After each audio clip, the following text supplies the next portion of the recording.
The Mayo Experience. That Mayo Experience. That Mayo Experience. That Mayo Experience. Experience. Welcome to the Pat Mayo Experience, presented by DraftKings. Changing it up a little bit now that football season is over. We need to talk to some more golf people, expand the range. So today, we're having a chat with the other two people who are nominated for Golf Writer of the Year at the Fantasy Sports Writers Association. And we're going to just talk about how they got into golf writing, a bit of their backstory, maybe even talk on some storylines as well. We're going to be back next week with a review of the Netflix golf show and then all of the regular content that we have for the Honda Classic, plus a bit more football stuff on the go. We're not going away from football completely at this point. So please smash the like button to the episode, sub to Mayo Media Network, and fantasynational.com/Mayo if you want to get 20% off all of the tools, the simulations, the lineup generators, and prop betting tools to help you try to succeed, at least during golf betting season. So let's bring him in right now. First up, Alex Blickle from FTN. Sir, was this a surprise for you? Because it's really weird because the FSWA stuff really only means anything to people within the industry. Anyone who's like not doing writing whatsoever really doesn't give a shit whatsoever. But congratulations, first thing. And did you expect this to be coming? I appreciate it. I had no idea what to expect. Honestly, like a week before applications were due, I didn't even really know about it. I was really kind of persuaded to apply and submit my stuff by some colleagues at FTN, and fortunately got one of the nominations. Really, really cool. And credit to all the guys that I work with for even pointing me in that direction. All right. And Byron Lindeque from Rotoballer. Rotoballer's kind of staking out a claim here in terms of the golf world. So congratulations. And when did you first start thinking this might actually be a reality? I'm there with Blickle on this. Rotoballer told me, hey, you should probably submit your application into FSWA and we'll refund you the money. So I'm still, thanks for the reminder there. I need to get my money back from them. But yeah, it was a last minute type thing and you know, just absolutely shocked and in awe of the whole situation. It's kind of a quick turnaround for how long I've actually been doing this stuff for. So it's quite an honor to be alongside you three. Well, how long ago did you start actually getting into producing golf writing? So I've only been like doing this for 2.5 years myself. And then I only started writing about golf pretty much since the Honda last year. So I'm about rounding out on a year now, which is kind of crazy to think about, but I've always enjoyed writing and enjoyed golf and all that jazz. So it's a beautiful combination of things that have come together in the last little while.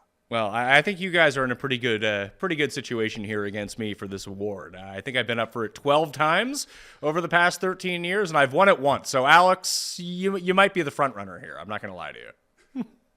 Maybe that just means you're due, Pat. Yeah, I don't know about that. So, what do you think makes your work different? Because obviously, there's a lot of good golfers within the space that produce content. There's a lot of bad golfers, and there's a lot of mediocre golfers. You are actually a good golfer. So how much does that change and kind of make your work stand out, do you think? It's an interesting question because one thing I will say is when I first started to kind of dive into researching PGA and just taking a more statistical approach to it, I was expecting to find a lot of different things than what I actually found. Like there were a lot of narratives that I believed as a player that I thought would be borne out in the data, and it's actually not the case. But I think one thing that my experience as a player has really kind of helped is picking the right questions to ask when I dive into certain data. So, you know, there's only so much you can do with data analysis unless you know what the right questions are to ask, and asking questions that other people in the industry wouldn't necessarily think to ask. And then you go and you try to answer that with the data, and you don't always find anything meaningful, but when you do, maybe there's an edge there. So can you give us an example of something like that? Because now I'm very curious. Yeah. I think my favorite finding from this past year was that we can say beyond a shadow of a doubt that there is such thing as a skill, let's call it, of knowing how to win. And the cool thing there is it only works in one direction. So you can't say, for example, that somebody who has been in contention a lot and hasn't been able to win, you can't say that that player doesn't have the skill to win. And it's a sample size thing. Like when you're in contention, you're still not expected to win. It's kind of like picking an NFL future for the Super Bowl. Even the favorites are underdogs, right? And so when a guy has had maybe 10 opportunities and he's only converted one or two, or maybe he hasn't converted any, you would only expect him to convert one or two opportunities. So if he hasn't converted any, it doesn't really tell you anything. On the other hand, if you're a Sam Burns or a Cameron Smith and you have converted like 3 times out of 6 when everyone else would be expected to convert 1 or 2 times out of 10, now all of a sudden you can say, okay, this guy has it. Whatever that it is, the skill of knowing how to win, they have it. And so it's cool that like we know that the skill exists, but you can only apply it in one direction. And we kind of saw that last year in the opposite way, where like going into the season, there was a narrative around Scotty Scheffler. He doesn't know how to win. He can't get it done. Same thing about Matt Fitzpatrick and Tony Finau. They had those narratives. And then Fitzpatrick gets one of the most coveted majors. Scheffler goes on a winning streak. Finau goes on a winning streak. And you kind of see exactly that borne out. So Byron, from the other point of view, I mean, you're the model maniac, so I assume that you're just crunching data all the time and looking for your specific edges with this. Yeah. So I've got Maniac at the end of the model there, which definitely makes a big difference because unlike Blickle, I'm not a very, very good golfer, but that's how I landed up coming to the States, is on a golf scholarship. Spent 6 years at a small little university doing accounting and business majors and all that jazz. So I try and particularly use the model most for the safer bets like head-to-heads and placement bets. And then I throw a little bit of a Maniac flair into there because I was just looking at Matty Fitz today, for example, and he's grading out so nicely for all the things that we're looking for at this venue. But I don't know, man. I felt like he just pretty much stumbled his way into an amazing round of golf that got him that US Open, in my opinion. I just don't know how often he's going to be winning golf tournaments that are just like regular events. So there's definitely a tinge to that. I think you have to apply what Blickle's been talking about and understanding that, yes, like a Russell Knox, for example, he pops for me all the time, but I just want to hoof him out of my model because he's just cost me money and it doesn't make sense, you know, like he just doesn't get it done when it matters. That clutch factor is just not there. So yeah, I'm definitely a little more data driven for the most part, but there's a little bit of golf history to my side too. So do you guys have, I mean, Byron, just to stick with you on this, like when you're going through numbers and you're also hosting a podcast and you're writing, I found that the hardest thing is trying to use data to express your points is obviously going to be something you can always point to. It's the research that goes behind it. But in order to have people listen to you or read what you're doing, it can't be a TPS report when you put something out. So how do you jazz it up in a bit to be able to talk about this, but not in the most boring way possible? From when I do my solo pod, I have my model on the screen. So people, if they like kind of get a little bored of listening to me, they can kind of just scoot down the list and get their own stats that they want to look at. But also I'll be shotgunning Keystone beers for the Waste Management Open, you know, doing that kind of stuff, wearing dumbass wigs and sexy shirts and stuff like that. So if there's people out there that are looking for that kind of stuff, I'm bringing it to them. And I try and keep the energy high on my show and just kind of run through the important stats and kind of lump sum a few things into buckets and general themes of like the event that's coming up versus just running through every single metric out there because, you know, that can, like you said, just turn into an absolute horror story.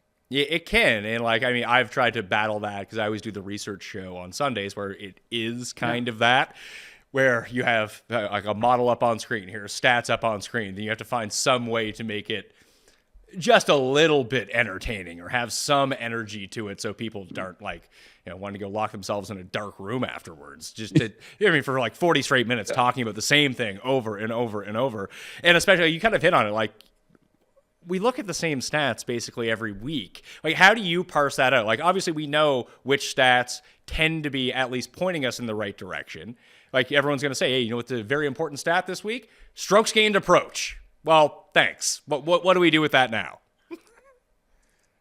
Yeah, I mean, you can try and look at how the guy's doing recently versus how he typically does over the last year. You can look at certain area, you can dive into certain guys. You know, I think if you do it for just specific people, it can definitely help people that want to like learn about that specific golfer's traits, but you don't want to just be redundantly throwing out numbers there about the same person over and over. We know Colin Morikawa is the best iron player in the world, So, yeah, it's a weird dynamic to go there. I'm not sure how Blickle changes his approach with that, but it's also when you're riding, you got to just kind of say the best approach play in the field kind of thing versus rattling off a whole bunch of stats and things like that. So it's definitely changed since I started riding with that kind of stuff, and it's still learning. You're trying to always adapt and figure out how to be better. So how do you parse through that, Alex?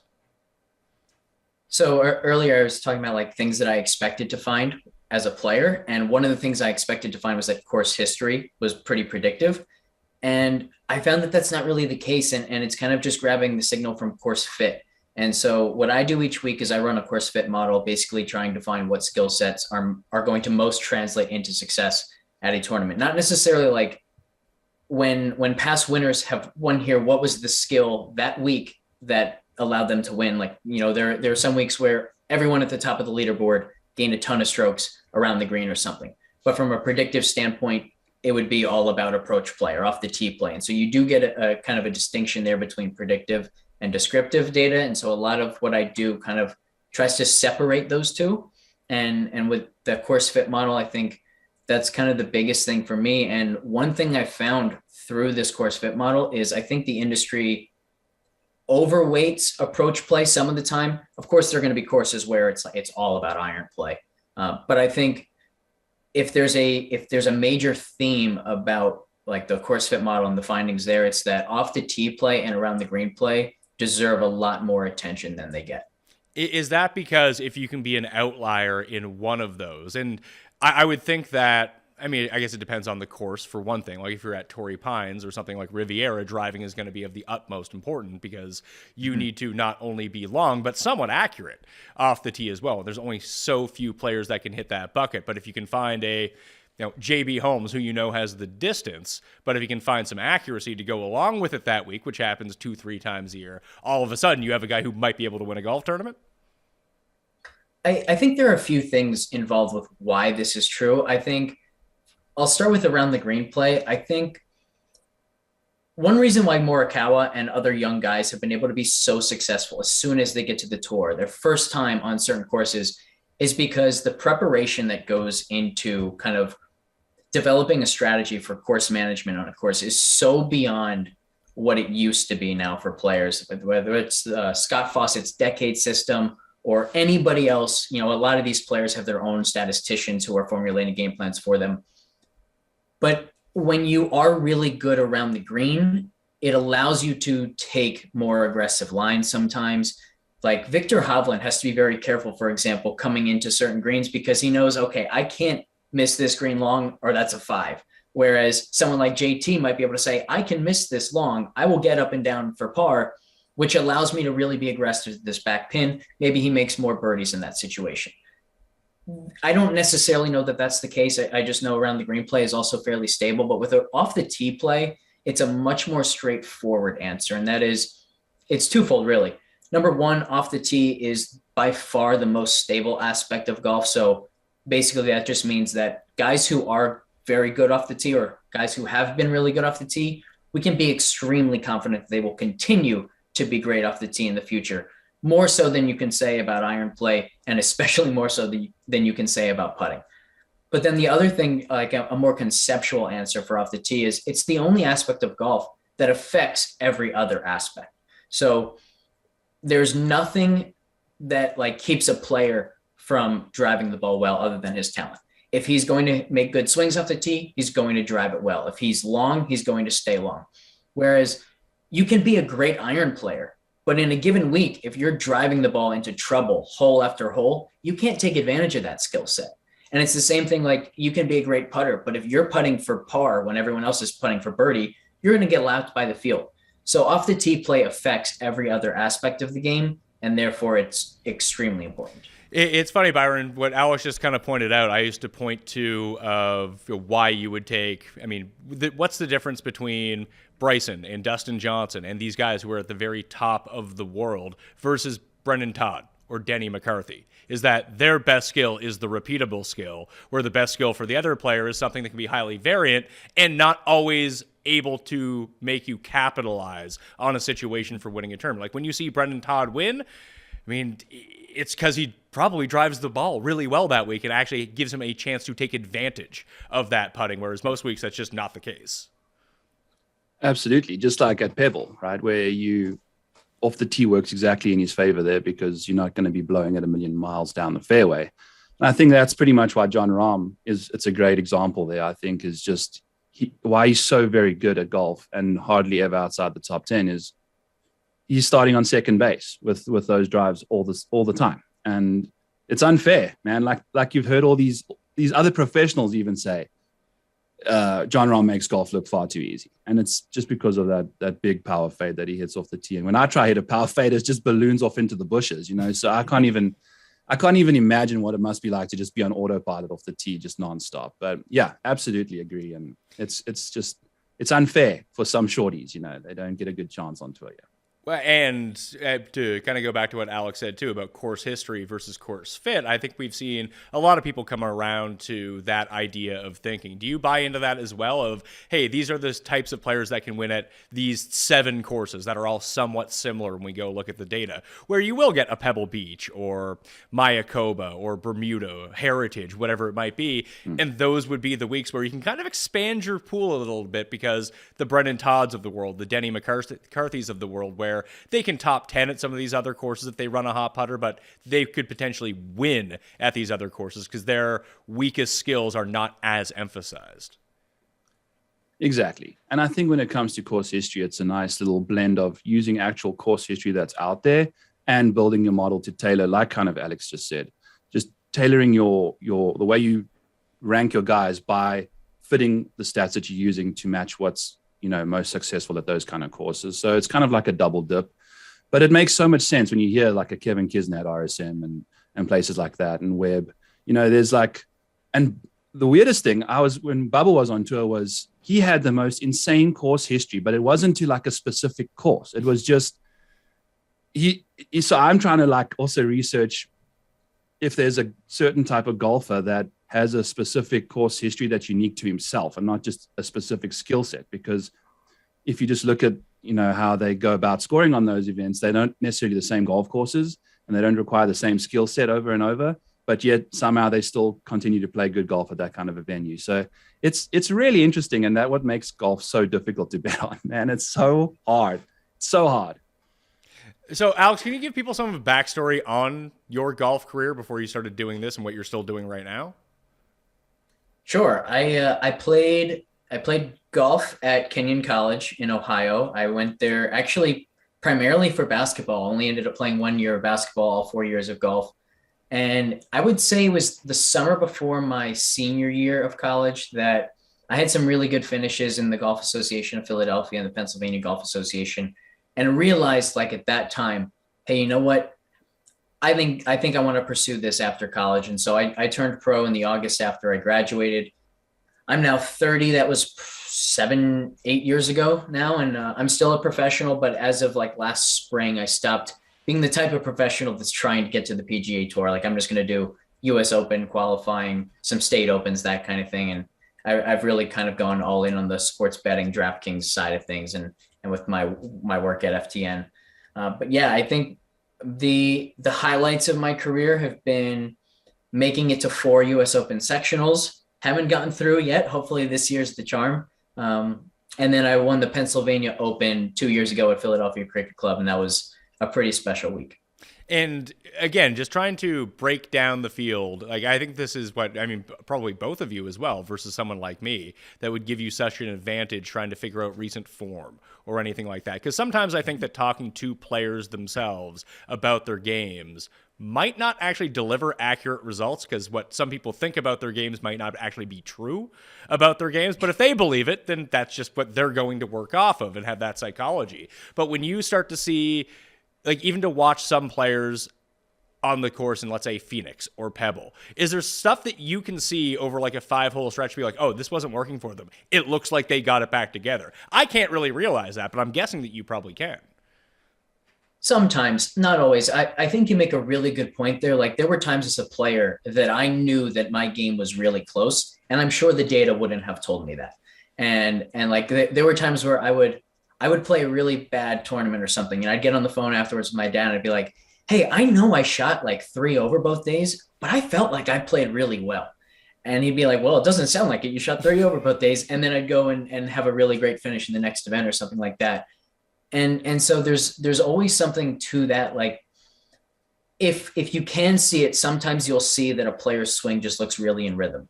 He's super in balance on every swing, or he's giving himself a lot of opportunities. And, you know, his putts, you can tell that he's hitting them with conviction. They're rolling well. He's hitting his lines and they're just not falling. And then like you might see somebody else with the same amount of opportunities and he's pulling a putt or his speed is awful. And so one guy is putting a lot better than his results and the other deserves to be missing all those putts. You won't be able to see that in the data, but if you're watching and if you know like how to evaluate the way that a guy is putting the ball, then maybe you can kind of get ahead of the positive regression that's coming to him. Yeah, do you ever see anything like this, Byron? Because I'm very curious about your backstory, too, of coming over and playing college golf. I want to hear more about that. But just watching it, is there stuff that you can pick off knowing that, like, hey, like, yeah, I see it right here. Like, that drive just kind of clicked something back in for him. Like, I will almost look at Justin Thomas at the Waste Management from last week. Like, he clearly didn't have it for the first, I don't know, 27, 36 holes, was able to grind it through. And then he hits one shot, and you're like, huh, he really stiffed that 200-yard par 3, played the exact shot he wanted to hit. It went exactly where he wanted to hit it. And it felt like from that point on, he couldn't miss anymore. Yeah, no, that's exactly it. And it doesn't really help knowing that after the fact, that after we've placed all our bets, but it is fun, you know, watching. It definitely helps for like if you're doing a showdown or round by round betting and things like that too. But for example, like Cameron Smith, for some weird reason, I was like obsessed with him and just, I could notice. And I can't tell you exactly what it is right away, but after he swings, what his follow through is, and there's like a split second of time that he holds his club and then drops it through his hands. That's like a perfect range shot. If he's hit the ideal shot, that club's coming down in the same like synchronized amount of time. And when it's not a good shot, then you can just see, you know, like, okay, but it might land up being 10 feet away on hole 17 of TPC Sawgrass, and he never necessarily hit the shot he wanted to hit, you know?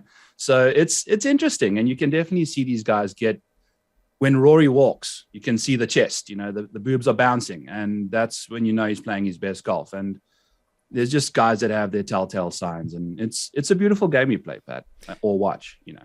Yeah, can you tell me a little bit about coming over here for, I call it university, you call it university. They love calling it college in the States.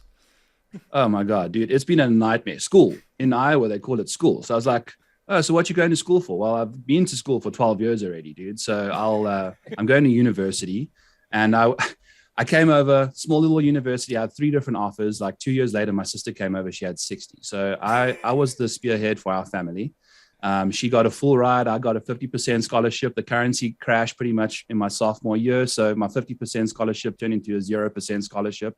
So then I started working security, RA, the whole shebang. I've done like every single job on campus you can think of.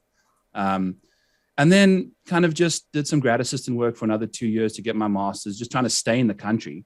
Finally landed up getting a job as an accountant. My 3.5 degrees paid off. And then, yeah, we are, you know, like I'm pretty smart when it comes to putting numbers together and figuring out analysis of patterns and things like that. So it's been a beautiful blend of golf and finance, to say, you know, however I've arrived here. So it's been a fun ride. Well, and you're still pretty new to, especially the content industry. How long was it before, like, you were either betting or playing DraftKings, whatever it might be, before you decided to make that leap into content, being like, hey, I'm probably better at this than a lot of people. Why don't I give it a try too? Yeah, no, I'm a very impulsive dude. And that's why I need the model for most of my bets, is to have control over the decisions I'm making. Because if I didn't originally get into betting until the pandemic, and then we were stuck at home, and then I had no one to talk to next to me in the office. So I just decided I started building an NFL model, and then realized, you know what, I can do this for golf. And there's not a lot of people that are doing this for golf. And I love golf pretty much more than I like NFL anyway, because I'm a Jets fan. So I need to find some happiness in another avenue of my life. So off we go to golf, and the next thing, one thing leads to the next. And here we are. So pandemic, And then pretty much I've been betting for 2.5 years and riding for pretty much like the year. So it's been a wild ride and it's been a fun one. And I can't wait to see what happens in the next little while. And how long was it for you, Alex, before you're like, hey, I can do this as a career? Because it's kind of crazy to think like, it's weird to hear you say like I turned pro and now I'm at the point where I'm going to try to qualify for US Opens. Maybe it's not as profitable to grind out mini tours and try to work up my status, because I don't think people realize how much money that costs to try to be a pro golfer when you're not winning $3.6 million on a weekend. That's exactly right. And that's exactly how it happened for me. Like I was fortunate enough that over the last like 5 years, I would say it's been DraftKings that had completely supported my golf pursuit. And finally, I just got to a point where I was like, what if I use this money to like start building for my future instead of just paying for golf entry fees? And yeah, that's how I'm here. But I think you nailed it. Like the pursuit of golf and trying to get to the PGA Tour, man, it just hemorrhages money.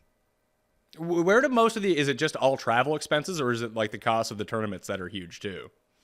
Well, the cost of the tournaments are pretty huge too. So like, it depends on the mini tour that you're playing. It depends on the event, but entry fees will range from $300 is the cheapest to like $1,500 is the most expensive. And I think what a lot of people don't realize, actually there are two things. So the first is like, you have to be consistently contending just to break even because of all the travel costs and because not 100% of the money is being actually paid back. It's like the rake, if you will, is a lot higher on the mini tour than what it is on the DraftKings contest, for example. And then the second thing is the competition over the last 5 years. It's just insane. Like my first few years down in Florida, a lot of these mini tours, you end up playing the same courses year after year. The exact same tournaments host the exact same courses, just like they do on the PGA Tour. And I distinctly remember like either my second or third year down there, I had a really, really awesome final round at Orange County National, Panther Lake. Shot 6 under, a really, really windy day. I had shot even the first day, so 6 under in 2 days, and I finished third. And last year I shot 9 under there, similar conditions, and I finished, I think it was 26th, something like that. Like, performances that used to be top fives are now just barely getting through the cut. And what used to be a win is now like maybe you're getting a top 5. It's just insane how deep the golf talent and golf pool is now. And so, yeah, it's excruciatingly difficult to even come close to breaking even. I think we see that on tour as well, especially with all these young guys. All of a sudden, as you mentioned, like a Morikawa or a Hovland or whoever, Tom Kim, whoever it may be, just makes the leap and all of a sudden they're legit players on the PGA Tour, where that wasn't really a thing. Like you had Tiger, that was a thing in the 90s. Other than that, it was the same 45-year-old dudes who looked like they were 45 when they were 25, but you had your 8 players who were awesome, and they would be awesome for 25 years. Then, a few more guys would trickle in. Why is that? Is it the training? Is it the education that you can get where, before, if you weren't some, hoity-toity elite getting golf training, it was just very inaccessible to a lot of people. But with the internet coming around, and here's how you train for your golf swing. Here's the proper workout. Here's the proper diet. Here's what you should be working on. Here's a chipping drill. Here's a putting drill. Whatever it might be, everyone has access to that information now. Yeah, it's all of the above there. Players are more physically ready. They're more mentally ready.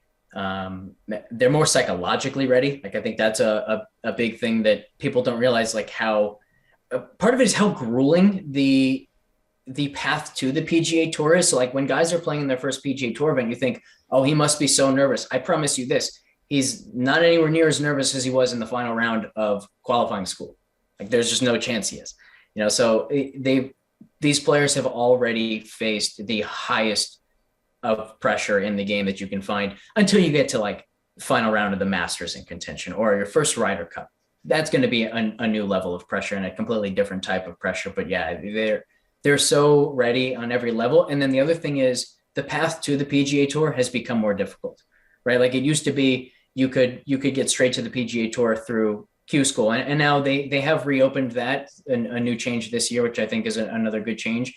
But basically, like the thing that I've heard over and over playing with guys who have made it to the PGA Tour, like I was fortunate enough to play with Zach Blair and Denny McCarthy in US Open sectionals over the years, is that it's a hell of a lot easier to keep your card than it is to get your card. The difficulty is getting there, not staying there once you get there. And maybe that'll change now that there are fewer spots. But to this point, like that's been the case on tour. Byron, do you see, I mean, obviously you have a bit more of a connection with the overseas game than we, at least I assume that you would, versus the two of us. Like, do you see the same thing happening worldwide as well, even over in Britain, of younger players just being better now? In South Africa or Britain? Either way. It's a fun little dynamic, right? Because like Alex said, like there's so much analytics going on. I think the guys that are playing their best will only get better. You know, like if you have a great skill set, they're going to find a way for that person to be the very best at that and like build their game around that area of the game.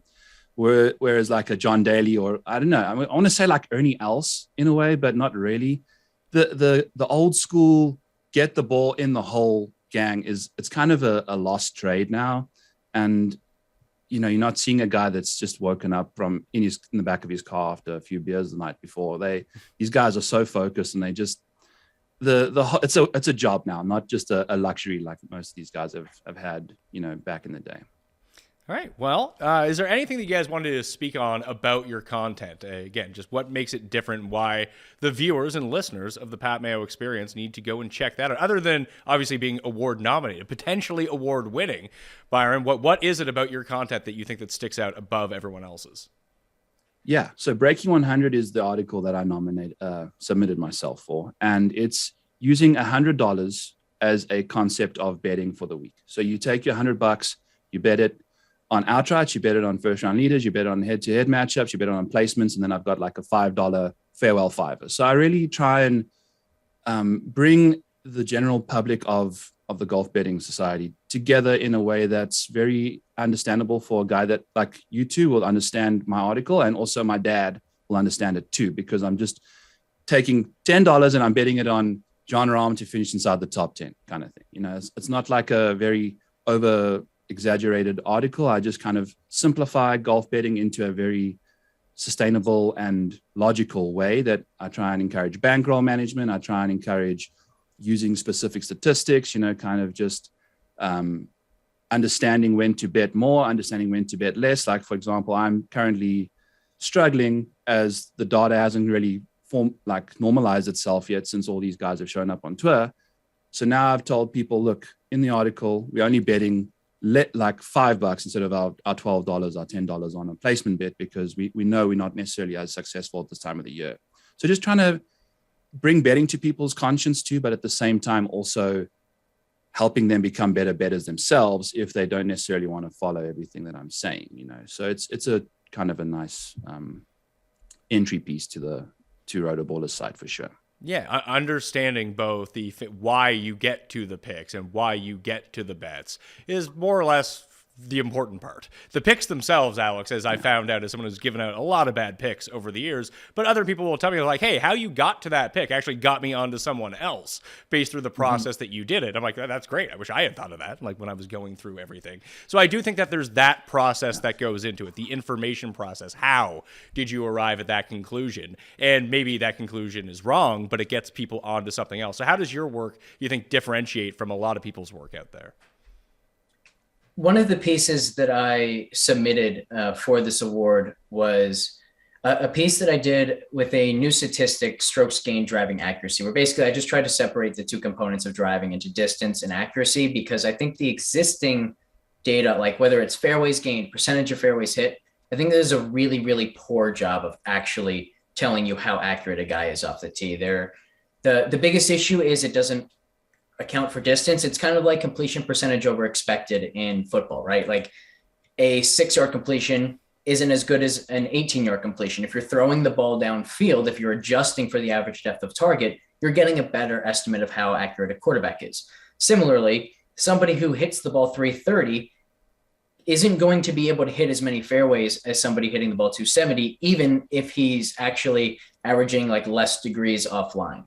And then the second thing there is the percentage of fairways hit or fairways gained treats all misses as equal. Like, let's say there's a hole where there's water down the left side and it's harmless rough on the right side. and you bomb one down the right, you miss the fairway into the rough, but you're in a really good position, that's a far better shot than if you snap hook one into the water. And if somebody is consistently making the big miss and somebody else is consistently making the right miss, that's not going to show up in percentage of fairways gained. It will show up in strokes gained driving accuracy. So that's one of the biggest things that I was able to do last year. And then I also think just kind of overall, like I do a show with a friend of mine named Justin Bates, who I met at PGA Tour Canada Q School 7 years ago or something like that. And we really try to approach the conversation not about the specific picks, but kind of, as you said, like the process of everything, and helping people understand the sport better, helping people come to different bets. And really what we like to do is kind of highlight, like, okay, what are the narratives that are going around the industry this week, and how much water do they actually hold? Is this something that we want to kind of fall in line with and build our, whether it's our betting card or our DraftKings lineups with that in mind? Or is it something that we actually want to actively take advantage and kind of go the opposite direction on? Interesting. I do have to ask you before you get out of here. When you're going through the qualifying, or when you're on the mini tours and you're meeting these professionals, how big, I mean, obviously betting is probably bigger now than it was 7 years ago, but how much are people, I mean, betting on the course for one thing, but thinking about betting on golf, that kind of thing? Or is that completely an outlier to you and a few others? I think it's an outlier to a few of us. What I will say is you'd be kind of amazed like how laser like everyone's focus is while you're playing the round. So I know like there have been kind of stories that, hey, Phil Mickelson used to make like huge bets within a round with certain guys. And maybe that's true for him, but there aren't many side bets, except when it does happen is when, like, let's say it's a 3-day event and you're playing the final round, but you are already 12 strokes behind the leader. So maybe you're paired with a buddy of yours and you say, hey, how about we spice this up? Let's throw $100 on the low round of the day, just so we have something to play for, so we don't feel like we're just walking like zombies for 18 holes. So what you're saying is that, unlike me, players aren't just walking out on a Sunday also streaming like the live golf on their phone while they're trying to line up putts? Yeah, so it's funny for me, like that was one of the hardest things, because obviously like we used to have so many tournaments on Sundays. And so there'd be a really like important golf round finishing. And then there's football starting at 1 o'clock. And I'm just like, don't take your phone out. Don't take your phone out. Play the round of golf. And it can be tough. Byron, can you tell everyone where they can find all of your work, the podcast, and if you have any promo codes to tell the people about? Everyone can always use a discount. Awesome. Thanks, Pat. Before I get to that quick, I just want to say thank you for everything you've done. I mean, I don't know if Alex and I and a whole host of other people would actually be in this situation if it weren't for a few of the people like you that really, exploded this industry. So props to you. Thank you for all of that. Love the stuff you do. Just wanted to get that in there before telling everybody that Back Nine Bets is my podcast. You can find it on YouTube, iTunes, Spotify. Everything Rotoballer is at rotoballer.com. Code Maniac gets you some of the premium stuff there, 10% off. And the Model Maniac at the Model Maniac is my Twitter account. And it's full of fun, graphics and Photoshops of random guys that I pick for outrights. And it's one of my prizes and joys is putting together the Photoshops for my outrights, which have been horrific lately. So thank God that I've actually been doing that, because it keeps betting a little bit more fun. So those are the 3 spots you can grab me at. And Alex, same with you. Do you have any promo code over at FTN? Yeah, you can sign up for free trials at FTN Daily or FTN Bets. And whether you use the free trial or not, use promo code BLICK, BLICK, for 20% off of either. And yeah, you can also find my podcast at the FTN Network YouTube channel, Pro vs. Pro. And you can also find it by following me on Twitter at Alex Blickle 1. Suggest everyone go do all of those things that Alex and Byron just laid out for you, or you can smash the like to this, you can sub to the episode. But I want to thank you for staying along with us and hearing some stories from around the industry. Hope you enjoyed it. If you did, rate and review the podcast. A good one. No bad ones, because that's very unfair. Only good. 5 stars. That's what I want on Apple and Spotify, please. And go do it for their podcast as well, because that would really help everyone out. That's the currency of the podcast game, so please go do that. Thank you all for watching. I'm Pat Mayo. I'll see you next time. Pat Mayo Experience! Experience!